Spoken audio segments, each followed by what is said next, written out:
नमस्कार यार न्यूज मराठीमध्ये आपल्या सर्वांचं स्वागत. आज आपल्याबरोबर अकलूज येथील आंबेडकरी चळवळीचे अभ्यासक विचारवंत प्रकाशजी कालेसाहेब आपल्याबरोबर आहेत. कालेसाहेब नमस्ते. जय भीम. आज अकलूजमध्ये परभणीच्या घटनेवरती आंबेडकरी बौद्ध बांधवांनी मोर्चा काढला होता. अतिशय विशाल असा मोर्चा झाला. कालेसाहेब, काय म्हणजे मोर्चा काढण्याचा उद्देश? एका लॉच्या शिक्षण घेत असणाऱ्या युवकाची हत्या, निर्गुण अशी हत्या झाली.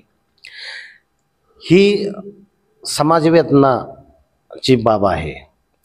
म्हणजे सर्वच आंबेडकरी युवकांना, समाजाला दुःख झालं की एका विद्यार्थ्याची अशी हत्या होणं. एका तरुण अशा त्यानं अजून जग पाहिलं नव्हतं.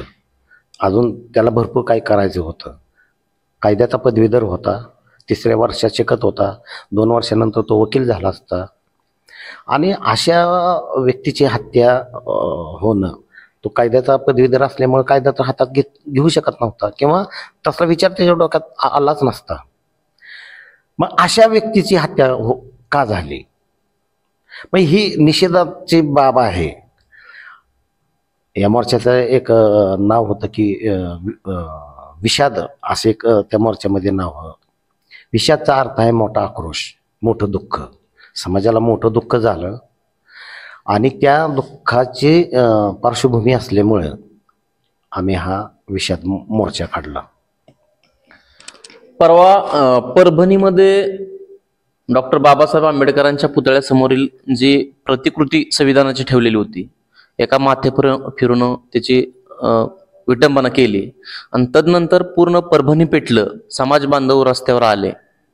आपण पाठीमाग अनेक महापुरुषांचे पुतळ्याची विटंबना झाली किंवा अनेक आंदोलन मोर्चा आपण बघितलेले आहेत. परंतु परवा आदरणीय जरांगे पाटलांचंही आपण आंदोलन बघितलं आणि बीडमध्ये त्यांनी आंदोलनाला सुरुवात केली. त्यावेळेस पूर्ण बीड पेटलं होतं, हॉटेल जाळली, घरं जाळली. त्यावेळेस महाराष्ट्रातील किंवा देशातील पोलीस प्रशासनानं कोम्बिंग ऑपरेशन केलं नाही. मग पोलीस प्रशासनाचा किंवा ह्या सरकारचा दुटप्पीपणा दिसतोय का? हो, निश्चित दुटप्पीपणा दिसतोय. कोम्बिंग ऑपरेशन आजपर्यंत जे काय झालं ते फक्त आणि फक्त भीमनगरातच घडवून आणलं जातं. कारण रस्त्यावर एखाद्या घटनेची सुरुवात तर आपण करत नाही, परंतु जिथं बाबासाहेबांच्या प्रतिमेशी छेडछाड होते किंवा त्यांच्या अनादराचा विषय होतो, त्यावेळी ती एक संतप्त अशी प्रतिक्रिया समाजाकडनं उमटते. ते असे उमटू नये, हा समाज मूक होता पहिला, तसा तर मूक राहावा, अशा दृष्टिकोनातून, एक झरप बसवण्याच्या दृष्टिकोनातून हे कोम्बिंग ऑपरेशन केलं जातं. आणि ते फक्त न फक्त आंबेडकरी वस्तीमध्येच केलं जातं. ह्याच्या अगोदर कुठेच झालं नाही. आणि कधी असं म्हणजे जिथे मराठा बहुल भाग आहे, उच्चवर्णीय बहुल भाग आहे, ब्राह्मणाचा बहुल भाग आहे, म्हणजे बहुसंख्यक राहतात, अशा वस्तीत कधी नसतो. ते फक्त आणि फक्त टार्गेट आंबेडकरी समाजालाच करतात. फार तर कधी मुस्लिम समाजाला सुद्धा ते टार्गेट त्यांच्यावर आहे, मुस्लिम समाज सुद्धा. तर ते मुस्लिम समाजाला म्हणजे कुठल्या तरी एखादा अतिरेकाने कुठं बॉम्बस्फोट केला, कुठं काय केलं तर कोम्बिंग वगैरे, मग गावाभर किडर रगडतात, हा भाग वेगळा. पण इथं काय होतं, आमच्या तर वाट्याला हे कायमच आहे. आणि कोम्बिंग ऑपरेशनच्या नावाखाली प्रचंड अमानुष मारहाण केली जाते. पण मुळात अशा घटना का घडतात? कोम्बिंग ऑपरेशन तुम्ही आमच्यावर करू नये ना, आम्ही पण रस्त्यावर येऊ नये. जसं सर्वसामान्य लोक राहतात, वागतात, उठतात, बसतात, तसं आम्ही का बसत नाही? त्या जे सोपान पवार नावाची व्यक्ती होती, त्याला माथेफिरू म्हणून घोषित केलं. त्या सोपान पवाराला एखादं मंदिर का दिसलं नाही असं कृत्य करायला? एखादा मठ का दिसला नाही असं कृत्य करायला? त्याला नेमकं बाबासाहेबाचा पुतळा का दिसला, कसा दिसला? अतिशय महत्वाच्या मुद्द्याला तुम्ही अधोरेखित केलंय की राज्याचे मुख्यमंत्री म्हणतात की तो माथे फिरू होता. मग तो माथे फिरू होता तर अनेक ठिकाणी त्यानं त्याचा दुडगुस करायला पाहिजे होता. पण महामानव डॉक्टर बाबासाहेब आंबेडकरांच्याच पुतळ्याची त्याला तिथं काय यावं लागलं? म्हणजे हे कुठं तर पूर्वनियोजित कट म्हणता येईल का? हो, पूर्वनियोजित कट ते एक लिटमस टेस्ट होती. दंगाखोर प्रवृत्तींनी त्यांच्या दृष्टीनं ते एक त्यांची ती चाचणी होती. ती व्यक्ती कोणाच्या संपर्कात आला, त्याला कोणी त्याचं हॅमरिंग केलं, त्याचा ब्रेन वॉश कोणी केलं किंवा त्याला हे प्रेरित कोणी केलं, उद्युक्त कोणी केलं, ही तपासण्याची गरज आहे. आणि आमची तर अशी मागणी आहे की सरकारचं जे CID विभाग असतो इथं लोकल जसं CBI केंद्रात असतो तसा महाराष्ट्र शासनाच्या अखत्यारीतला CID डिपार्टमेंट आहे. म्हणजे गुप्त पोलीस असतात, त्यांनी इन्व्हेस्टिगेशन करावं, तिथलं सगळं ते तपासणी करावी. हा प्रकार अचानक घडला नाही. बरं, बाबासाहेबांच्या पुतळ्याला संबंधित विटंबना का, हा प्रश्न शेवटी येतोच. हा खरं तर संशोधनाचाच विषय आहे. डॉक्टर बाबासाहेब आंबेडकरांच्या आता आपण बरेच बघतो महामनाचे, आपण काय अपेक्षित धरत नाही कुठल्याच महापुरुषाची विटंबना व्हावी, परंतु प्रामुख्यानं जर काउंट जरी केलं तर महामानव डॉक्टर बाबासाहेब आंबेडकरांच्या पुतळ्याची विटंबना, संविधानाची किंवा संविधानावर आक्षेपार्ह बोलणं ह्याची संख्या वाढताना दिसते आपल्याला. ओके, विषय कसा होता, इतर पुतळ्याला तिथं राखणदार आहेत आणि बाबासाहेबांच्या पुतळीचा म्हणजे तिथं जे काय महापालिका आहे, लोकल स्थानिक स्वराज्य संस्था, तर त्यांच्यातर्फे प्रत्येक पुतळ्यापाशी असा अनुचित प्रकार घडू नये म्हणून रक्षकाची नियुक्ती केलेली असते. बाबासाहेबांच्या पुतळ्याच्या रखवालदाराचं नुकतंच निधन झालेलं होतं, पण ती जागा त्यांनी रिक्त ठेवली, भरलीच नाही. असं का? ते न ती जागा जर भरली असती तर त्या पुतळ्याची देखरेख करणारी व्यक्ती तिथं असती तर हे कृत्य घडलं नसतं. म्हणजे जाणीवपूर्वक आम्हाला काय द्यायचं म्हणलं की हे तिसरंच बहाणं सांगतात. काय म्हणजे सुरक्षा रक्षक ज्यावेळेस तिथला एक्सपायर झाला आणि छत्रपती शिवाजी महाराजांच्या पुतळ्याजवळ आणि डॉक्टर बाबासाहेब म्हणजे एक सुरक्षा रक्षक होता आणि अल्टरनेट त्याची ड्युटी तिथे लावली होती असं कळतंय. या ठिकाणी काल देशाचे गृहमंत्री त्यांनी काल डॉक्टर बाबासाहेब आंबेडकरांबद्दल एक वक्तव्य केलं की आंबेडकर आंबेडकर आंबेडकर आंबेडकर नावाचा जर जप केला तर तुम्हाला स्वर्गात जागा मिळेल. या वक्तव्याकडे कालेसाहेब तुम्ही कशा नजरेने बघताय? अत्यंत नीच असं ते वक्तव्य होतं. त्याचा निषेध करावा तेवढा म्हणजे कमीच आहे, जितका निषेध करेल तितका कमीच आहे. विषय असा होता की अमित शहा आता संसदेमध्ये अधिवेशन चालू आहे आणि ते अधिवेशन भारतीय संविधानाचं हे प्लॅटिनियम ज्युबिली वर्ष आहे, 75वा अमृत महोत्सवी वर्ष आहे. 1950 साली बाबासाहेबांनी संविधान 1949 साली दिलं. त्याची अंमलबजावणी 26 जानेवारी 1950 पासून सुरू झाली. ह्या 26 जानेवारी 1925ला 75 वर्ष पूर्ण होता. हा अमृत महोत्सवी वर्ष असल्यामुळे त्याच्या अनुषंगानं संसदेमध्ये अधिवेशन भरलेलं होतं. अमित शहाचं किंवा भाजपांना राहुल गांधीनं जे लोकसभेच्या निवडणुका दरम्यान बारकी संविधानाच्या प्रतिकृती म्हणा की बारक छोटंसं फॉन्टमध्ये असलेलं संविधान तो जनतेला दाखवत होता, म्हणजे राहुल गांधी आणि त्यांच्या पक्षासाठी मत मागायचा असेल प्रयोग किंवा काय असेल, पण ते संविधान घेऊन फिरत होता. त्याचा परिणाम असा झाला की लोकसभेच्या ज्या राहुल गांधीच्या जागा 50 पेक्षा पण कमी होत्या, म्हणजे 50च्या आसपासच होत्या आणि त्यांना लोकसभेत विरोधी पक्ष नेतेपद पण मिळालं नाही. त्या राहुल गांधीनं संपूर्ण भारत दौरा काढला, फिरला इकडं तिकडं आणि पण लोकसभेच्या तर पूर्ण निवडणुकीत ते हातात संविधान घेऊनच प्रचार करत होता. त्याचा परिणाम त्यांचे 101 खासदार निवडून आले. त्याचं भाजपांना असं वाटलं की बाबा असं होतंय की आपण संविधानाकडे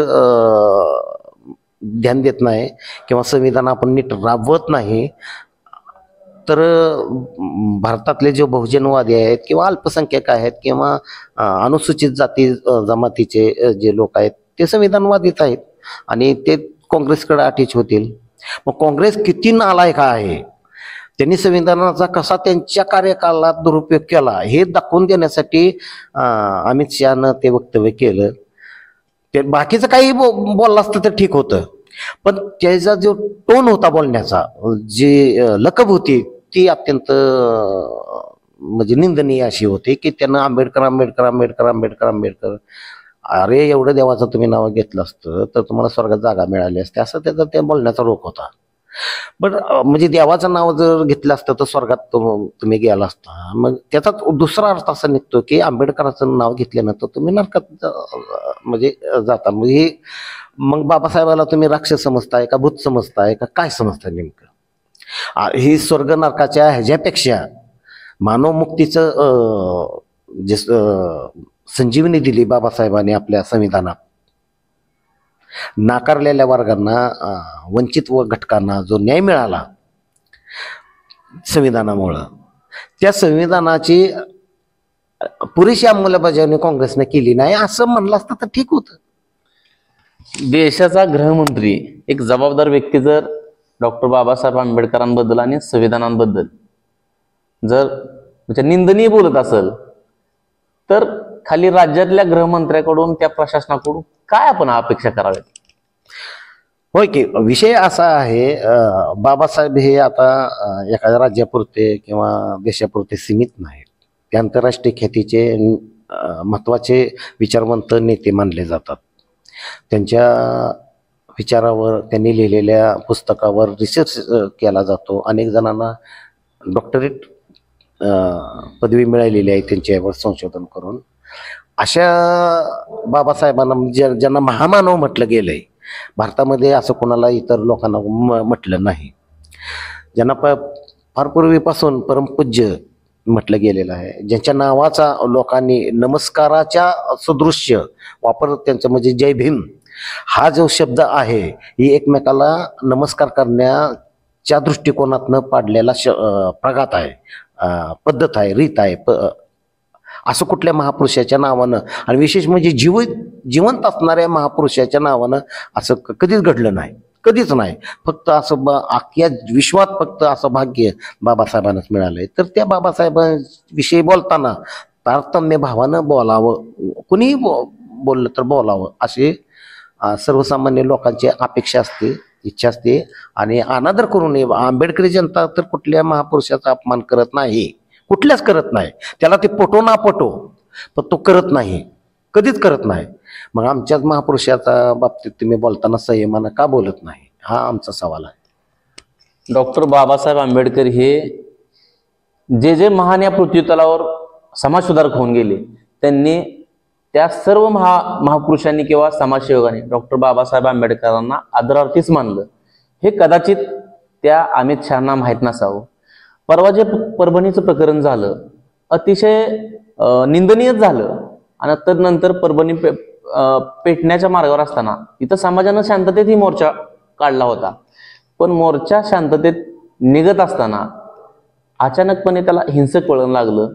म्हणजे काय केलं, नक्की काय घडलं असावं? कसं आहे माहिती आहे का, तिथं जरा थोडं खोलवर जातो मी. कारण कुठलीही गोष्ट म्हणजे कुठलंही एक मोटिव्ह असतो, कारणाशिवाय काहीच घडत नसतं. बुद्धानेही सांगितलं की एखादं झाडाचं पान जेव्हा हलतं तेव्हा त्याच्या मागं वारा असू शकतो. म्हणजे प्रत्युत्पसमुत्पाद हा शब्द जे बुद्धाने दिला ते म्हणजे कुठलीच गोष्ट कारणाशिवाय घडत नाही.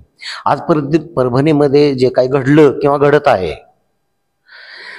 त्याच्या अगोदर गेल्या म्हणजे त्या घटनेच्या अगोदरच बांगलादेश नावाचा देश आहे, सगळ्यांना माहीत आहे. आणि तिथे बहुसंख्यक मुस्लिम लोक आहेत आणि तिथे हिंदूंवर अत्याचार या काळात व्हायला लागलेत. ती बांगलादेश पेटलेलं आहे. तिथली पंतप्रधान एक महिला व्यक्ती होती, ती सुद्धा देशातनं फरार झाली. म्हणजे किती चिंतेची बाब असेल त्या बांगलादेशात. हा तिथला प्रश्न आहे. पण त्या बांगलादेशामध्ये अल्पसंख्याक असुरक्षित आहेत. मग तिथं हिंदू असतील, तिथं ख्रिश्चन असतील, बौद्ध असतील, त्या देशातले. तर तिथला परिणाम, त्याचं पडसाद भारतात उमटले. आणि विशेषतः भारतात कुठं नाही पण परभणीत, महाराष्ट्रातल्या परभणीत उमटले. त्यांनी सकल हिंदू मोर्चा नावाची समिती स्थापन केली. त्याचा तसा कार्यक्रम पण 10 तारखेला त्यांनी घेतला. पण कुठलाही मोर्चा ऐन वेळ येत नसतो किंवा निघत नसतो. त्याची वातावरण निर्मिती करावी लागते आणि ती त्यांनी ती केली त्यांच्या पद्धतीने. बरं, त्या पण मोर्चामध्ये संविधानाविषयी ते नकारात्मक बोललं गेलेलं होतं. तर त्याचा कुठं कुठं त्या सोपान पवार या व्यक्तीच्या मेंदूवर किंवा मनावर परिणामकारक गोष्ट घडली, म्हणून तर त्यानं ते तसं कृत्य केलं. मग सोपान पवारला पोलिसांनी अरेस्ट वगैरे केलं, हा भाग वेगळा. मग अरेस्ट केलं, पण जसं सोमनाथ सूर्यवंशीची हत्या केली तशी त्याची का केली नाही, किंवा त्याला तसं का मारलं नाही? त्याला म्हणजे सोपान पवारनं हे कृत्य केलं नसतं तर परभणी पेटलीच नसते.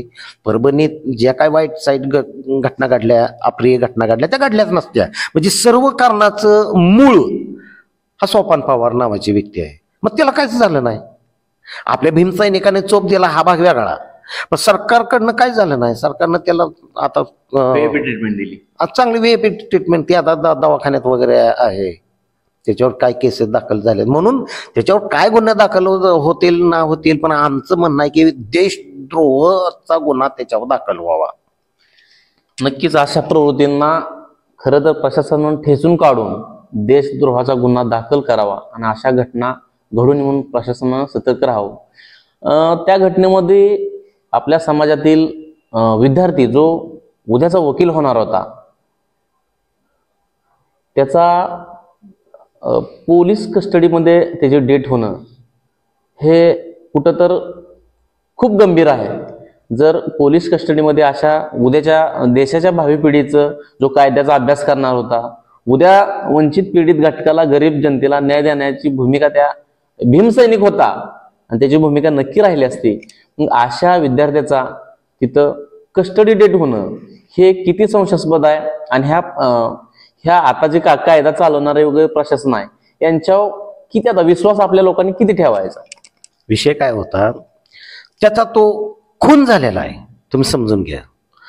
तो नैसर्गिक मृत्यू नाही, तो अपघाती मृत्यू नाही, तो जाणीवपूर्वक त्याचा केलेला मर्डर आहे. त्याची ती हत्या आहे. एवढ्यासाठी केली की तो कायद्याचा पदवीधर होता. त्याला जे काही खटकत, जे अनुचित बाबी वाटत होत्या, तो त्याच्या मोबाईलमध्ये रेकॉर्डिंग करत होता. पोलिसांना वाटलं की हा त्याचा आपल्या विरुद्ध वापर करेल, म्हणजे पोलिसी षडयंत्राचा पर्दाफाश होईल असं ते रेकॉर्डिंग करत होता. आणि त्याची कुणकुण पोलिसांना लागल्यामुळं त्यांनी त्याचा, माझ्या भाषेत सांगतो, काटा काढला. म्हणजे हा प्रशासनानं केलेला सोमनाथ सूर्यवंशीचा खून आपण समजायचं. काले साहेब, गेले अनेक वर्ष आपण बघतो की संविधानाची विटंबना, डॉक्टर बाबासाहेब आंबेडकरांच्या पुतळ्याची विटंबना, ज्या ज्या ठिकाणी नवीन एखादा आंबेडकरी चळवळीतलं नेतृत्व पुढे येण्याचा प्रयत्न करत असेल त्याला बदनाम, म्हणजे पुतळ्याची विटंबना किंवा संविधानाची विटंबना करून एखाद्या भाजपसारख्या मस्तावलेल्या पक्षाच्या खासदारानं संविधाना संदर्भात आक्षेपार्ह बोलणं, ह्यानं आंबेडकरवाद मिटेल का? आंबेडकरी चळवळ संपल का? किंवा त्यांना जे वाटतंय ते त्यांचं स्वप्न पूर्ण होईल का? अजिबात नाही. विषय असा आहे की जितकी वर्षे निघून जातील, बाबासाहेबांच्या मृत्यू पश्चात एका, आता त्या व्यक्तीचं मला नाव माहित नाही, पण ते काय म्हणले की जिवंत आंबेडकरापेक्षा मेलेले आंबेडकर सर्वात धोकादायक आपल्यासाठी असतील. बाबासाहेबाचं विचार हे पिढी दर पिढी, आणि आज तर तालुका, जिल्हा, राज्य, देश हे भेदून सगळे विश्वात पसरलेलं आहे. बाबासाहेब एक आयडॉल आहेत, बाबासाहेब एक आयकॉन आहेत. शोषित वंचितासाठी त्यांनी जे केलेलं काम आहे ते पिढ्यानपिढ्या अविस्मरणीय आहे. तसा माणूस होणार नाही, झाला नाही, भविष्यात पण होणार नाही. ही असे हजारो वर्षातनं असं निसर्गातनं एखादं अनमोल रत्न पैदा होतं. तर त्या बाबासाहेबांच्या आम्ही त्या पुतळ्याला बघतो, आम्हाला माहीत आहे की बाबासाहेब असे चमत्कार करणारे देव नाहीत. जर बाकीचे देव ही संकल्पना तुम्हाला माहीत आहे की त्यांनी अनेक चमत्कार केलेले असतात. काय काय देव वल्या झाडाला आग लावतात पण आपले चुलीला आग लावत नाहीत. तसले बाबासाहेब नाहीत. बाबासाहेबाची मूर्ती होय जरूर मूर्ती असते, पण ते आम्ही प्रेरणा स्त्रोत मानतो. त्यांच्या मूर्तीकडे बघितलं की आम्हाला प्रचंड ऊर्जा येते. ते महासूर्य असं बाबासाहेब आहेत जे या देशामध्ये शतकानुशतके अशा खोल अंधाऱ्या गर्तेत जे गारठून गेलेले होते, थिजून गेलेले होते, जे फ्रिजिड झालेली जनता होती, यांना एक ऊर्जित अवस्था बाबासाहेबामुळे आली. आणि ते बाबासाहेबाला बघितलं की प्रचंड आम्हाला आत्मभान पण येतं, चैतन्य येतं आणि ऊर्जा येते. मग आम्हाला ते पुतळा आम्ही आमच्या नवीन होणाऱ्या अपत्यांना पिढीला दाखवतो आणि तो बघते बाबासाहेब आपले. नक्कीच काले साहेब, डॉक्टर बाबासाहेब आंबेडकर म्हणजे साधं सुद्धा रसायन नाही. या म्हणजे पृथ्वीवर जेवढे समाज बांधव आहेत, अनेक देश असतील, धर्म असतील, पशु असेल, पक्षी असेल, जे सजीव आहे त्या सगळ्यांचं रक्षण बाबासाहेबांच्या संविधानाने बाबासाहेबांच्या विचाराने केलं. आणि कुठलीच शक्ती अशी नाही की उद्या एका आली आणि डॉक्टर बाबासाहेब आंबेडकरांचे विचार संपल. एवढी सोपी ती व्यक्ती नव्हती. काले साहेब, आपण भरपूर बोलला, सखोल माहिती सांगितली. जाता जाता मी तुम्हाला एक विचारेन, डॉक्टर बाबासाहेब आंबेडकरांचा पुतळ्याची विटंबना करणं, संविधानाचा अपमान करणं हे जरी केलं तर उद्या आमच्यासारखे तरुण आंबेडकरी चळवळीत जे येणारे नवीन तरुण आहेत ते खचून जातील का, किंवा त्यांनी आंबेडकरी चळवळीत भविष्यात काम करावं का? काय सांगा जातं? खचून जाण्याचा विषयच नाही. हे असलं हल्लं हे तसं बघायला गेलं तर बाबासाहेबांच्या उद्या जरी मूर्त्या नष्ट झाल्या, विचार तर नष्ट होणार नाही. बाबासाहेब आमच्या हृदयात आहेत. आम्ही ते प्रतिमा, ते चित्रातलं फोटोतलं ते एक प्रतिमा आहे. बाबासाहेब तर आमच्या अंतःकरणात, आमच्या काळजावर कोरलंय नाव भीमराव, आमच्या काळजावर कोरलेलं आहे. फक्त आम्ही एवढंच म्हणतो की बाबा आयरव गैरव का पण पुतळं उभा राहतात. मग आमच्या साहेबानं काय केलंय? आम्ही पुतळ्याची का मागणी करतो? जर कोणाचंच नसतं तर आम्ही तर कशाला बसवा म्हणलं असतं.